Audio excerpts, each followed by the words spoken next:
In the heart of the Pacific, on the vibrant island of Guam, a curious culinary phenomenon has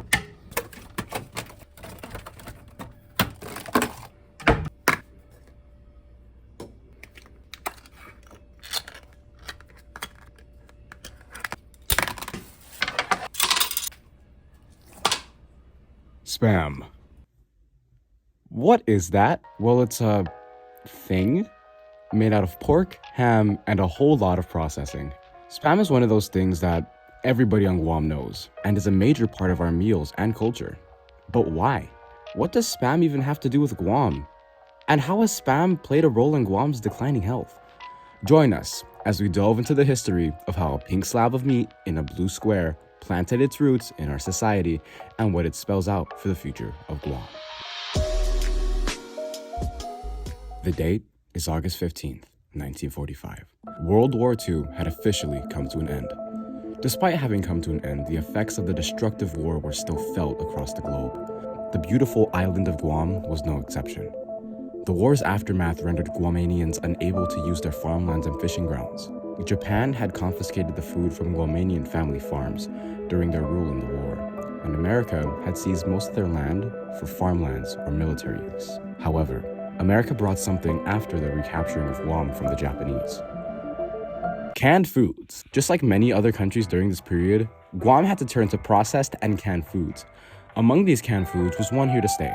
Spam played a major role in assisting with the island's hunger, caused by the destruction and taking of their farmlands.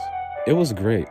Spam didn't require refrigeration, making it very convenient to have, and it also was a sign of wealth back during this period, as anyone who could afford to buy canned foods definitely had at least like a little bit of money, you know. These factors were also combined with the fact that much of the island's population was American now, as a result of Americans settling there in the aftermath of the war. Americans would obviously dominate the market and promote American goods, one of which being the beloved canned food, spam. Americans replaced the Chamorro lifestyle of farming and hunting for your own food into one of working wage jobs to buy food.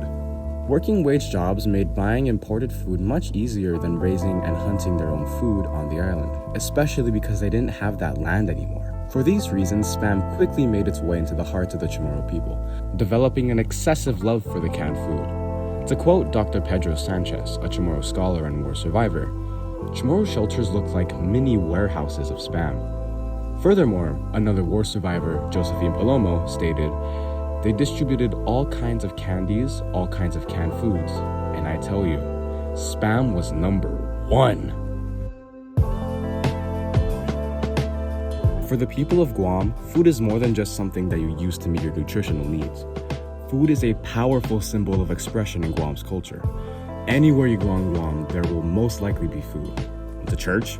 Food. Rosary? Food. Fiesta? Food. Did someone die? Food. Much of Guam's rich culture lies in the food that we make and eat with each other. For the residents of Guam, spam is one of those foods. Nowadays, spam serves as a reminder of the brutalities of war, as well as the joy felt upon liberation from the Japanese. On top of this, it also marked the turning point towards Guam's Americanization. Now, spam isn't Guam's national food. Still, nowhere else in the world will you find that spam plays such a prominent role in their cuisine, such as in Guam. Fried rice? Spam. Eggs? Spam. Sandwich? Bread. I mean spam. The people of Guam have taken spam and mashed it to fit their culture. It's convenient, it's versatile, and most importantly, it's PDG. Pretty damn good. With all these claims about how much Guam loves spam, you're probably wondering if we can really prove that. Well, yeah, and we'll do so in the most objective and unbiased way possible. Numbers. When it comes to the island's love of spam, they have a couple major feats under their belt. The most notable of these feats is the fact that Guam, a small island that only spans a couple miles, has the highest amount of consumers of spam per capita globally. On a massive land that small, 16 cans of spam are consumed per every single person on the island annually. That would mean that Guam is consuming 2,720,000 cans of spam. In fact, this feat of spam consumption was so significant that even the manufacturers of the food itself, Hormel, has acknowledged Guam's strange love for the canned food. One instance of acknowledgement by Hormel can be found when observing the case of Typhoon Paka. Typhoon Paka was a Category 5 typhoon, that struck Guam in 1997, leaving naught but destruction in its wake. The struggle of Guam's citizens didn't go unaided though. Guam received help from multiple sources, but the most pertinent one to our topic is, well, Hormel. Hormel donated 40,000 cans of Spam to Salvation Army, a charity organization, that were to be distributed to Guam to aid with the typhoon's damage. This was the perfect time and opportunity to promote Spam. Things like refrigeration were hard to come by, just as it was harder to completely cook food. Spam didn't need refrigeration or to be cooked, and the canned food could be stored en masse. This made it the perfect food to have during the period of recovery after the typhoon hit Guam. Also, did you know that all 6 McDonald's locations on Guam cumulatively go through nearly 400 cases of Spam monthly? Seriously. Here on the island, McDonald's serves the beloved canned food for breakfast, and of course, the people eat it up. Each case of Spam includes 12 cans of Spam. That means that nearly 4,800 cans of Spam are being eaten monthly by McDonald's customers. That's 57,000 cans of Spam a year from McDonald's customers on Guam. Still not enough to convince you that the island likes Spam? Guam has received 3 custom can designs from Hormel and 1 custom flavor, hot and spicy with Tabasco. While originally exclusive to Guam, Hormel eventually shipped the flavor of Spam to other regions of the world as a result of its popularity on the island. All things considered, it's granted that Guam loves Spam in all shapes and sizes. Cubes, rectangles, uncut, whatever this is. But with all this Spam consuming, you would think that there would be some health complications. Well, there are. Health issues were bound to come for us. It was simply a matter of when. And well, the answer to when is now. Guam's health isn't really very good in the current age. Look at it this way. This was our diet before. And this is our diet now. 3 of the 5 leading causes of death on Guam today are cancer, diabetes, and cardiovascular disease, which are caused in part by processed foods.